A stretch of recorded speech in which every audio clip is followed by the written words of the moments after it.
They were described as psychopaths who shot people for fun. The leaders of Manchester's most notorious gun gang. I can't underestimate the threat that these two individuals pose.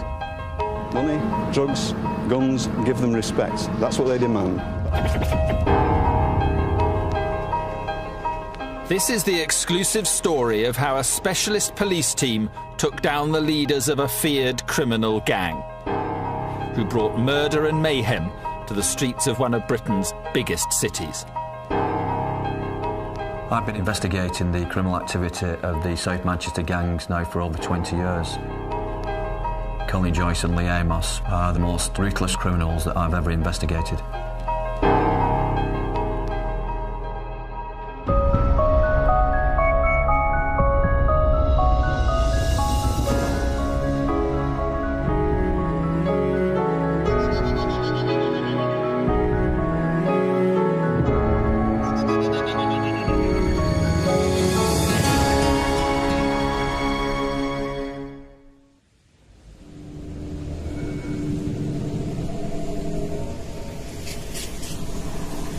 This is Manchester, a city famous for its football teams and its music scene. But it's also earned a less welcome reputation for gun crime.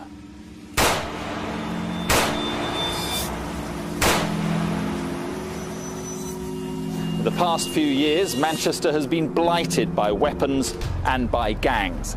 But a police investigation has transformed this city and smashed the gun culture. The investigation would lead to a remarkable trial, the most severe sentences in Manchester gangland history, and a unique and controversial publicity campaign. This is the story of how Greater Manchester Police brought down the Gooch Gang. Rod Carter is part of Greater Manchester Police's Specialist Excalibur unit, set up in 2004 to tackle Manchester's gangs, many of which operate in the inner city area of Moss Side. Excalibur was needed because too many young people were dying on the streets. OK, we're on Westwood Street in Moss Side now. It's been a hive of gang activity over the years. Just at the junction here, a man by the name of Raymond Pitt was sat in his car when he was shot and killed.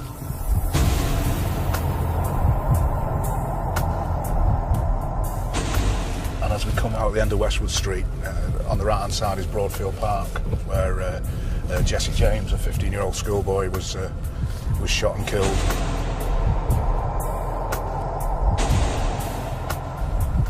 If you look to your left, you'll see Alvino's Takeaway, where Benji Stanley, another schoolboy, was shot and killed.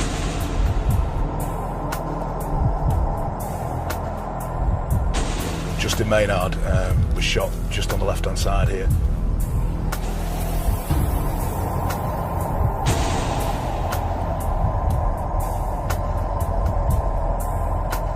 Gun crime became so commonplace in Manchester that the city was given a new name by the press. These were violent streets where hooded gang members began wearing body armour under their tracksuits. And gang battles were fought out on hospital corridors. I can remember speaking to a gang member who was 14 years of age, and he told me that he'd taken every drug that you could think of and nothing gave him a high like shooting somebody.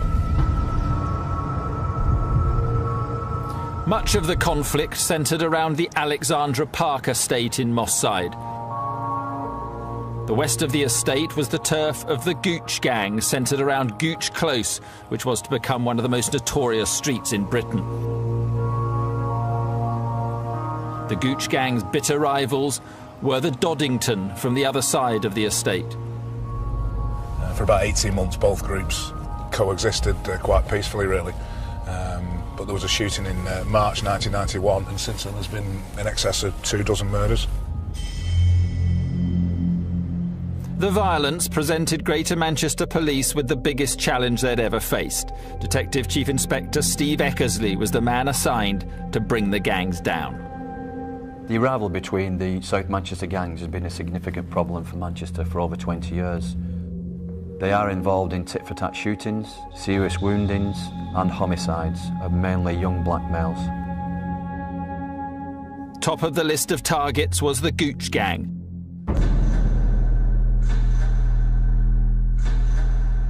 Colin Joyce and Lee Amos were the gang's self-styled generals.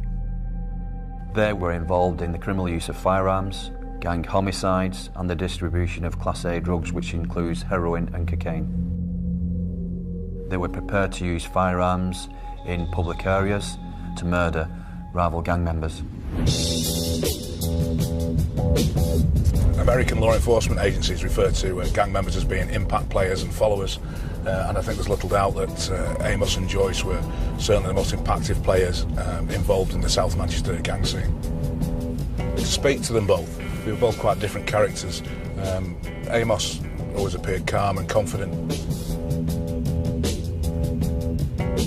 Amos certainly had a reputation around the Moss Side and Longside areas, and he's able to commit acts that most of us would find abhorrent and just be able to walk away from them and carry on as normal. Colin Joyce was a manipulator, and it appeared that quite a few of the other gang members who were not as high up within the hierarchy as him would do things to try and impress him.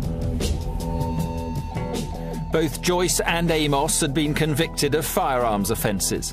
The police executed a warrant at a safe house in Moss Side, and in that premises they found a Scorpion submachine gun capable of discharging over 1,000 rounds per minute. They were both found to be wearing jeans that had the pockets adapted so that they could fit firearms in them, which I think is an indication of the kind of individuals you're dealing with. Joyce and Amos received 9-year sentences, but both were released early on licence. This is Colin Joyce, filmed on the day he left prison. Once on the outside, he quickly regained control of a fearsome gang of thugs and criminals. Yo! This is never-before-seen footage taken at a party attended by members of the Gooch Gang. Although Joyce and Amos weren't present, their key lieutenants were.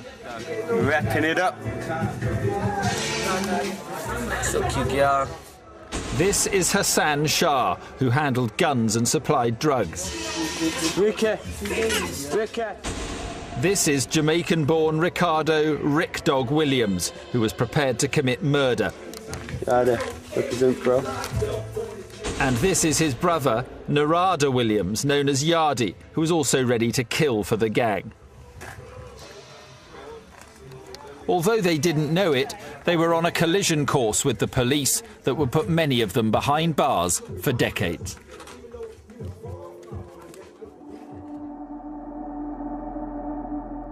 In the world of the Gooch Gang, respect was demanded, and even the perception of being close to a rival gang could have deadly consequences. Ukal Chin was loosely associated with the Longsight crew, an offshoot of the Doddington Gang. But it was enough to make him an enemy of the Gooch. Ukal would be gunned down in a merciless attack. In a hospital bed, with blood all on his clothes. That's the last thing I seen of my brother.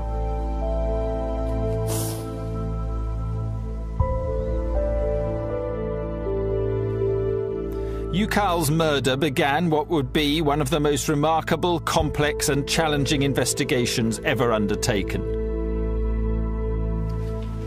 Until recently, Ukal's killers may well have gone undetected, but dramatic advances in investigative techniques would enable police to hunt them down and take them off the streets. The case would rely on high-tech surveillance, DNA profiling, ballistic expertise and complex evidence from CCTV. This exact spot where the fatal shots were discharged and the actual point of where the murder took place has been caught on film.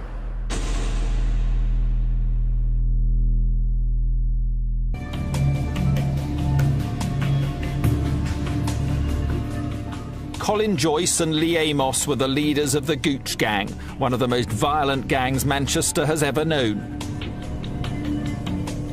They were major players in a city famous for its gun crime, and police believed they had a score to settle. In 2002, Lee Amos's brother Stephen was killed by members of the Longsight crew, a faction of the Doddington Gang. And investigators believed that both Joyce and Amos had vowed to avenge Stephen's death. Ukal Chin would be the first victim. Father of 2 young children, Ukal was loosely associated with the Longsight crew, but he was trying to move away from gang activity and turn his life around. He didn't get the chance. Just before 7 p.m. on Friday, the 15th of June 2007, Ukal Chin was driving a red Renault Megane towards the city centre along Anson Road, Longsight. Seconds after he passed through the junction with Dickinson Road, a silver Audi S8 pulled up alongside the vehicle and discharged 7 shots into the red Megane.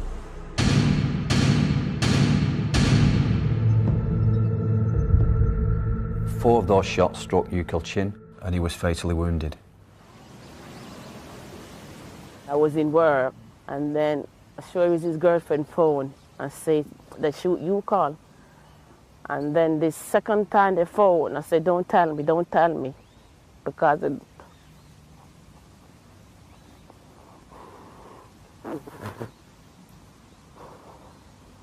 know the second time what they was going to say, so you could die. And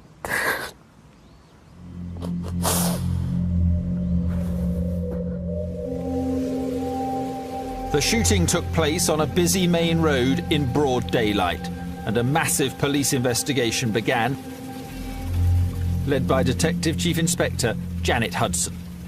We had no witnesses who'd seen the identity of the person who pulled the trigger or a driver. We didn't get the full registration number of the vehicle. We didn't recover the gun from this incident. So when you start to break it down to how am I going to detect this job, it's very difficult.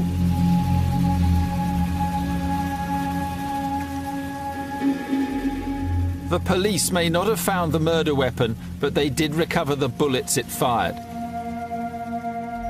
Ballistics experts at the Northern Firearms Unit got to work.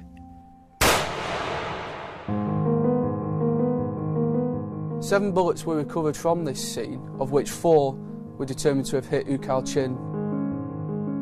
Experts suspected that the bullets had been fired from a Russian-made Baikal pistol. In order to confirm this, they test-fired a similar weapon.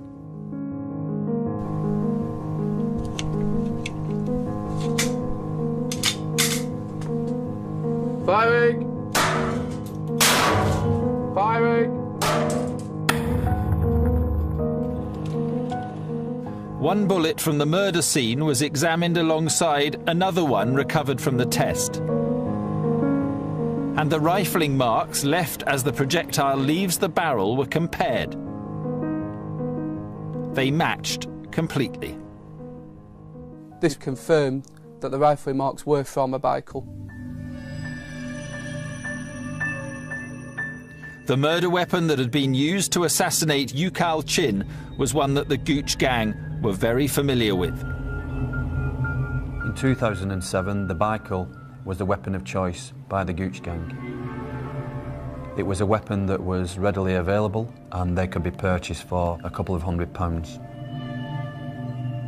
Detectives now knew the type of gun used in the murder and the fact that this was a popular weapon with the Gooch Gang. They were also making progress in another key area. Closed-circuit television systems did not exist 40 years ago, but now they are a vital weapon in the fight against serious crime. In Manchester, hundreds of cameras were recording around the time of the shooting, and some of them revealed in dramatic detail how the murder unfolded. We established that around 30 minutes prior to the murder, Ucal had been driving through Levenshulme together with his friends. Several cameras picked up the red Renault Megane as it cruised through the city. Cameras also capture the silver Audi cruising the same areas. Police intelligence would later prove that Colin Joyce was inside the Audi. At 6:46 p.m, this bus camera picks up the Megane. As the footage continues, the silver Audi appears. Just a few other vehicles separate the two cars. We are now on a countdown to murder. The silver Audi was probably looking for an opportune moment to carry out the execution. Minutes later, a CCTV camera clearly shows the Audi directly behind the Megane. In just a few seconds, Ucal Chin would be dead. Amazingly, the point at which both vehicles were alongside each other was captured by a CCTV camera from the premises just across the road there, and the actual point of where the murder took place has been caught on film. Here you can clearly see the silver Audi draw directly parallel with the Megane, and it was now that the occupants opened fire. Ucal's car finally came to rest against the telephone exchange box behind me here, and again this was caught on CCTV from a bus that was passing. On the left of the footage, a crowd can be seen gathering around the crashed Megane. But it was too late to save Ucal Chin.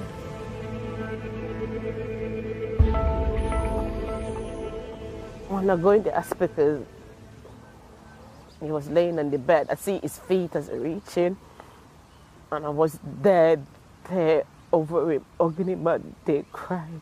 My mum was trying to wake him up. I'm like, you can't wake him up, Mum. But she was still shaking him. The doctors were like, he's not getting up. And that was the last time I seen him. Ucal's killers had raced away from the scene of the attack, but CCTV cameras were once again able to track the vehicle. We knew which way the vehicle had gone following the shooting from witnesses. We picked up snippets of the vehicle and were eventually able to plot it right across Manchester city centre, right the way up into Cheetham Hill for about 30 minutes. At this point, the car disappeared from sight, and police believe it was probably taken to a breaker's yard and scrapped. However, there was an important breakthrough. A member of the public wrote down part of the car registration number, which was absolutely vital for us, because using the Police National Database for vehicles, we were able to confirm the registration number of that vehicle. The Police National Computer, or PNC as it's commonly referred to, has become a crucial online aid to criminal investigations. Advances in technology now allow police to search for vehicles using only a partial number plate.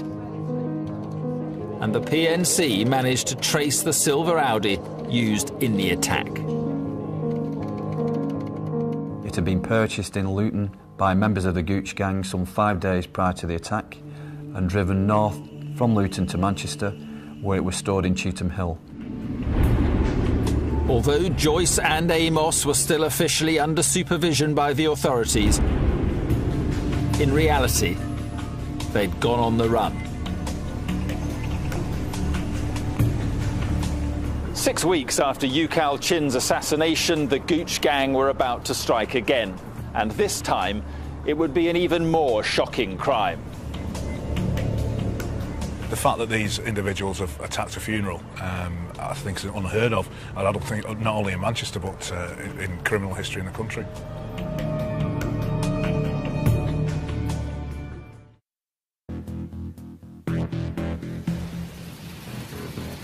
Ucal Chin was shot and killed in June 2007 as he drove his car through the streets of Manchester. 6 weeks later, his family finally got to bury him. And in the evening, people began gathering outside Ucal's house for a wake, which would itself end in death. Among the mourners were several members of the Longsight Crew and Doddington gangs. Colin Joyce and Lee Amos, the leaders of their bitter enemies, the Gooch Gang, knew they were there. I don't think there was any doubt that both Lee Amos and Colin Joyce hated members of the LSC and Doddington and those opposed to the Gooch, and the fact that there had been 80 to 90 people gathering in such a small location here, amongst which there would have been several gang members, was too much of a target for them to miss. Just before midnight, the Gooch Gang made their move. 2 to 3 vehicles came on from this direction and came towards the junction here, where they stopped and shots were discharged into the group of people. There was people outside screaming, and they was pushing each other to come in the house, and they say, "They shoot Tyrone." I said, "No, no, not Tyrone, not Tyrone."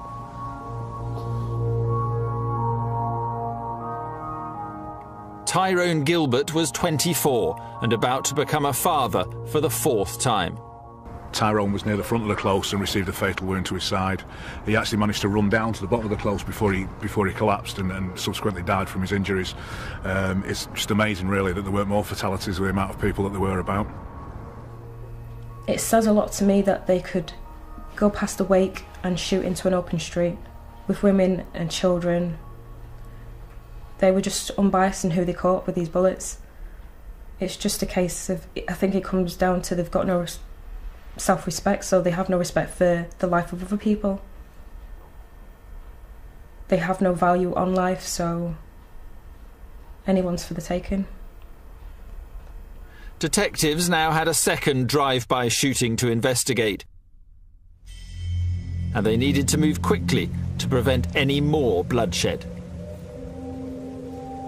CCTV evidence would again prove vital. It showed the murder vehicles moving into position on the night of the shootings. You can only imagine what the adrenaline must have been like in those cars as they came on to attack the funeral, knowing what they were going to do.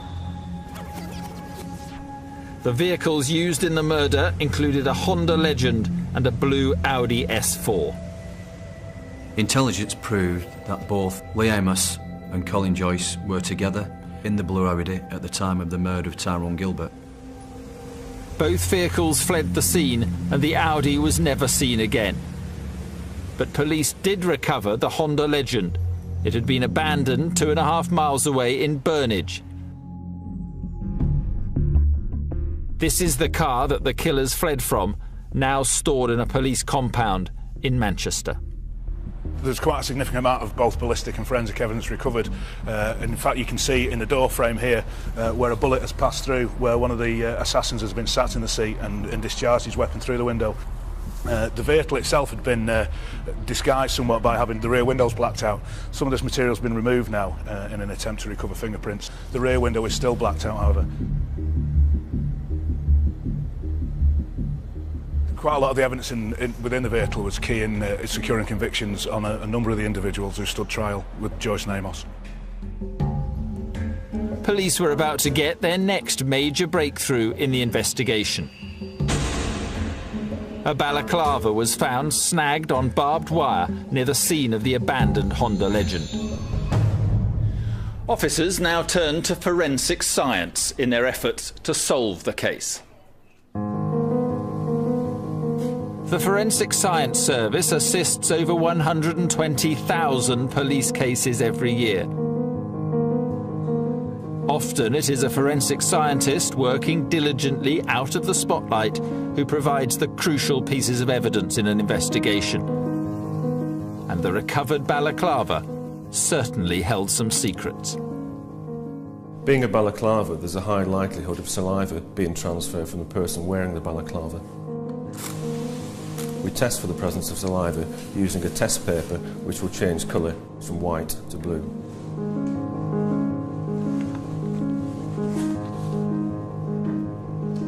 The test takes about 30 minutes to complete. After the 30 minutes had elapsed, we came back to examine, and lo and behold, there were traces of saliva around the mouthpiece.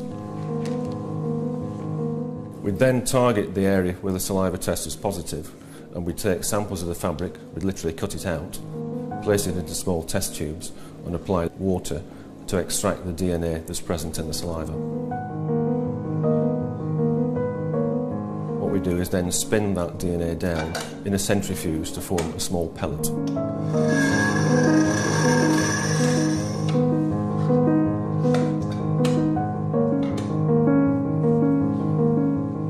The pellet extracted from the balaclava was sent off to be analysed at the National DNA Database in London. Set up in 1995, the database currently holds the records of around 5 million people. 30,000 samples are added to the database each month, taken from items recovered from crime scenes and police suspects. The DNA pellet came up with a match. Aaron Campbell was a prominent member of the Gooch Gang, with convictions for violence and drug-related offences. Aaron Campbell was arrested and interviewed by the police. He accepted that at some point he had worn the balaclava, but not that day and not in the Honda Legend. It became vital to prove that Campbell had worn the balaclava inside the car, and the forensic scientists were able to do just that.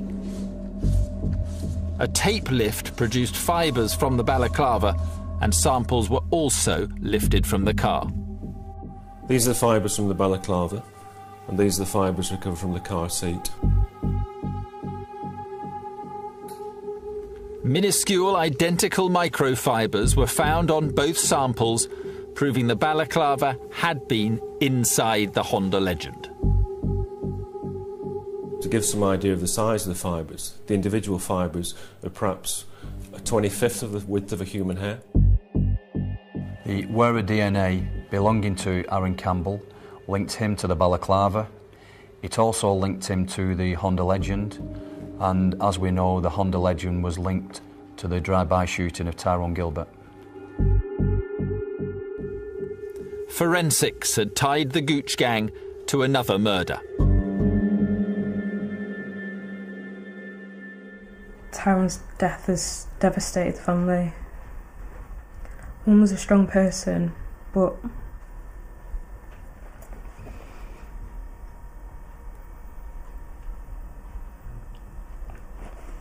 a mum shouldn't have to bury her son. The Gooch Gang had destroyed another family. But cracks were starting to appear and the police were closing in. Ballistics experts were about to add to the weight of evidence mounting up against the gang. First, they were able to identify the murder weapon used to kill Tyrone Gilbert. This is the actual bullet that killed Tyrone, recovered during the post-mortem. Once again, microscopic analysis revealed its source. The bullet recovered from Tyrone Gilbert was fired from a revolver similar to this Colt revolver here.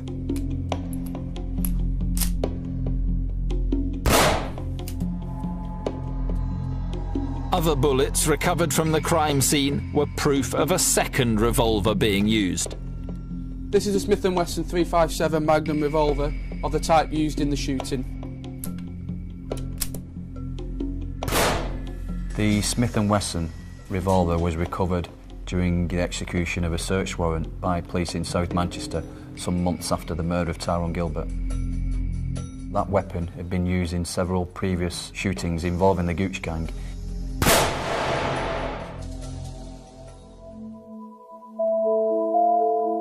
Colin Joyce and Lee Amos were on the run, but they and the rest of the Gooch Gang were now having every aspect of their lives investigated by officers. And police now found evidence linking Joyce and Amos to the second murder vehicle, the blue Audi S4.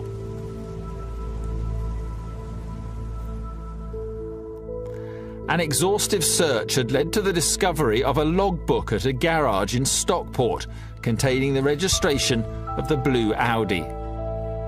The garage owner recalled two men using the initials P and C. Joyce and Amos's nicknames were Piggy and Cabbo. The garage logbook also contained an entry of the letter P and the word Evo. And police had surveillance footage of Colin Joyce getting into and driving away a Mitsubishi Evo. They also obtained a photo from the same observation point, taken by a suspicious neighbour just before the Tyrone Gilbert murder.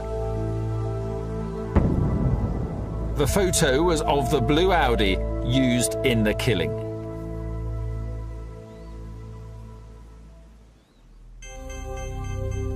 The evidence against Joyce, Amos and the rest of the Gooch gang was substantial, and one by one, they were all arrested.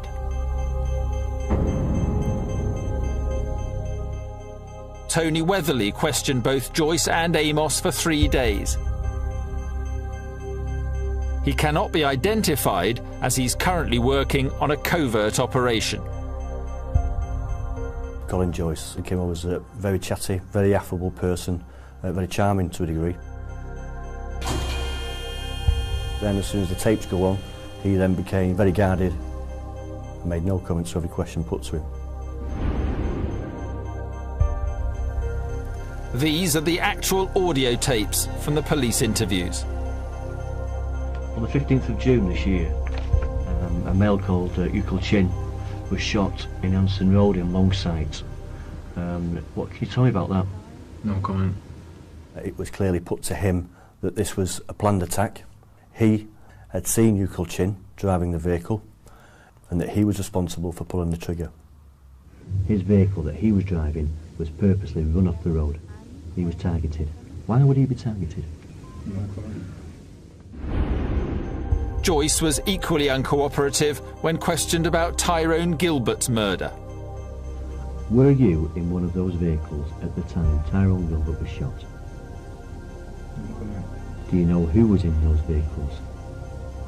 No comment. Were you one of the gunmen? No comment. With Joyce remaining silent, police began interviewing Lee Amos. Would he crack under the pressure? What, if any, involvement did you have in the murder of Ukul Chin? Lee Amos just remained completely silent throughout the entire process. He sat and stared at a piece of paper on the desk for 3 days. Where were you at the time that Tyrone Gilbert was shot dead? There was no reaction from him at all, no facial expression from him, other than at the point where I asked him to discuss with me the murder of his brother. I know that in 2002, in February 2002, you had a brother, Stephen, who was shot and murdered in Ashton-under-Lyne. Is that correctly? At that point, there was a reaction from him. He was clearly uncomfortable in discussing that with me. And we have information and know that you swore revenge upon those who were responsible. What can you tell us about that? But again, still made no comments to any questions put to him, refused to communicate whatsoever, and remained this disciplined person staring at the desk. Joyce and Amos's silence didn't help. They were both charged with murder. In an attempt to reduce the risk of witness intimidation, the decision was made to hold the trial 35 miles away at Liverpool Crown Court, and it would prove to be one of the most remarkable trials ever witnessed. Well, you couldn't write it, could you? You couldn't ever expect that that was actually going to happen.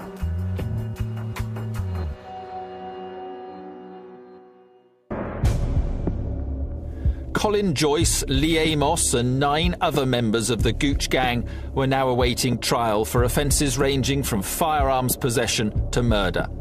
But ensuring their convictions would, in itself, be a complex challenge. That's because convictions wouldn't be possible without witnesses, and witnesses in gang trials are very hard to come by. 50,000 pages of evidence were scrutinised by a team of prosecution lawyers, but the most difficult task was persuading people to talk.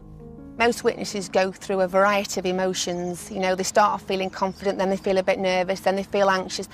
And it's almost like a process of worry. So we made a commitment to these witnesses that we would be with them throughout this trial and that we would be there basically 24 hours a day. Support ranged from going for a cup of tea with them, sitting with them, to full protected status where their identity has changed and they are moved away. Whatever it was that they needed to help them through that stage. This group of people had already killed 2 people, and you can't lose sight of that when you're protecting your witnesses. The most important witnesses were those who were closest to the gang. We heard evidence from people who'd been associating with the gang members for a period of 4 years. Some of them admitted their own criminality, the fact that they were engaged in gang activity, drug dealing, possession of firearms. One witness told police about gang members coming to their house, packaging drugs in their kitchen and passing around handguns. Another told how they'd been asked to store the Honda Legend car in their garage in the days leading up to Tyrone Gilbert's murder, and had later been ordered to burn the vehicle's documents in an attempt to destroy evidence. I think for some of these witnesses what they did was life-changing. I think that some of the witnesses were stuck in a cycle of crime in which they were being used by the gang members and they couldn't get out of that cycle. The threat of witness intimidation was very real.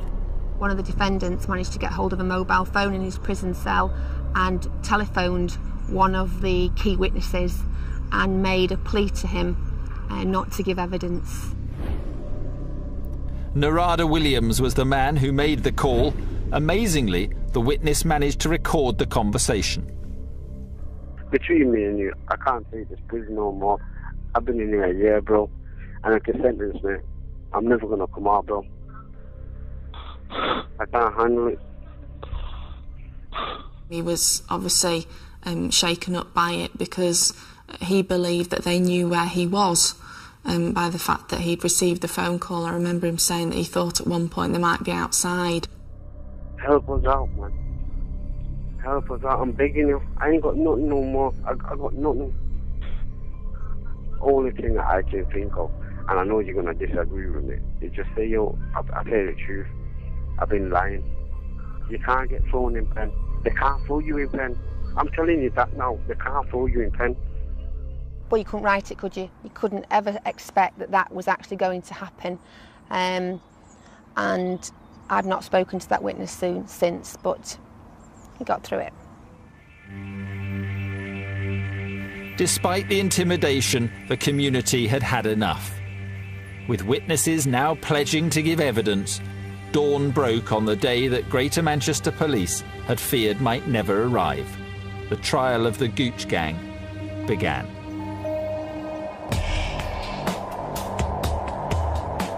In September 2008, a heavily guarded prison van set off from Manchester across the M62 to the Crown Court in Liverpool.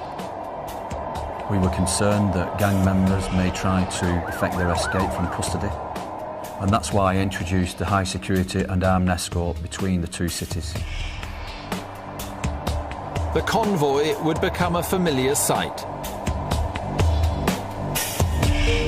The trial was to be the longest and the largest in the history of Greater Manchester Police. The trial itself was like no other trial I'd ever attended. It lasted nearly 6 months, and the twists and turns that went on a day-to-day basis were unbelievable sometimes.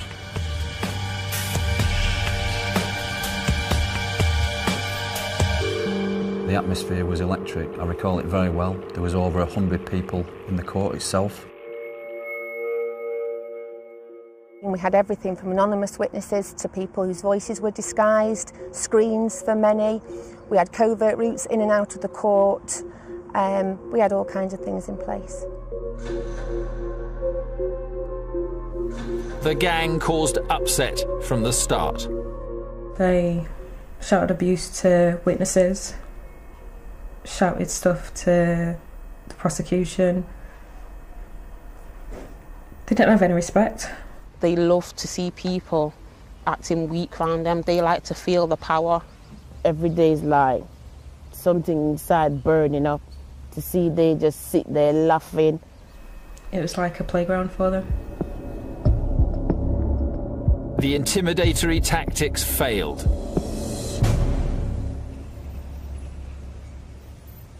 We went into the court and they started to read out the verdicts, and the tension was palpable. I think it was count 4 or 5 that was actually the first murder count.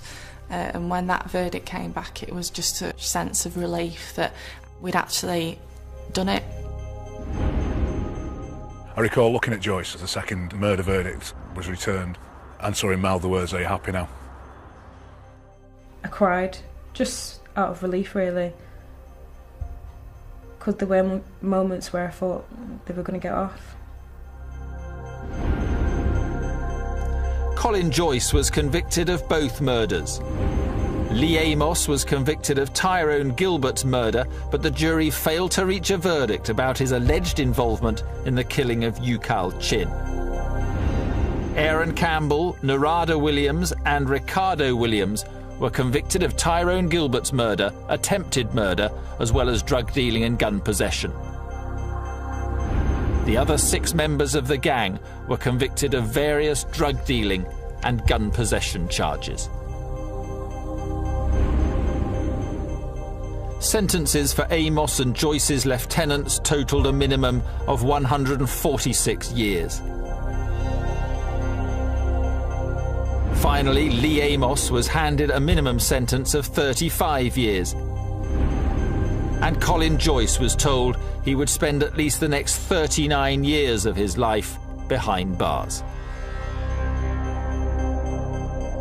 I think the sentences that these individuals received just shows how seriously their offences and their criminality has been taken by the judicial system.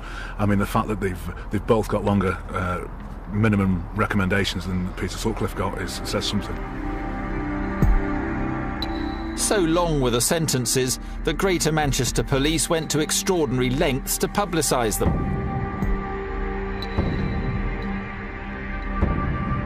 Ageing posters were made showing how Joyce and Amos could look at the end of their sentences, and they were plastered on billboards all over the city.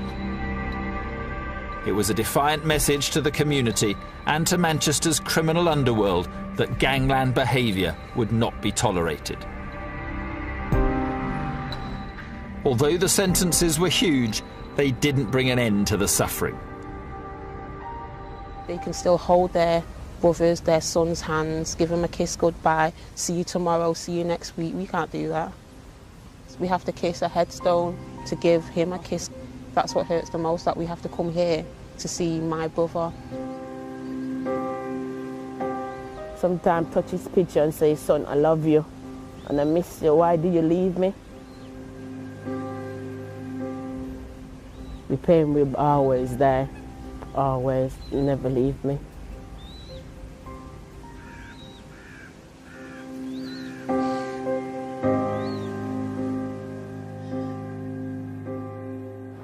This case was solved by a combination of innovative policing and good old-fashioned detective work.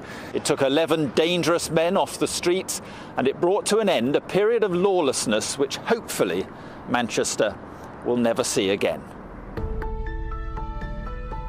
Since the arrest and charge of Lee Amos, Colin Joyce and the rest of the gang, we've seen a significant reduction in the number of firearms incidents across Greater Manchester. Gun crime in the city has fallen by almost 60% in 2 years. For a 16-month period, there wasn't a single gang-related shooting. But for officers like Rod Carter, the fight goes on. We're on duty every evening of the week, and we'll be dealing with any gang-related or firearms-related incidents that may occur throughout the evening. The Excalibur anti-gang unit, working with the help of the community, continues to tackle gang activity taking guns and drugs off the streets. It's definitely felt safer. It feels more united as a community now. The whole problem hasn't gone away. There's always younger boys that are going to want to fill their shoes. But there's definitely been a change. Despite all the negative press Manchester's received over the years, being referred to as Gunchester because of the gang violence, you can't forget that this is South Manchester, South Central LA, and individuals such as Joyce and Amos come along very, very infrequently, and I don't think the city's ever seen the likes of them before, and hopefully they won't again. In my opinion, Colin Joyce and Lee Amos had decided that they were now invincible. What we were able to show was that the community and the police together were a far bigger gang than their gang.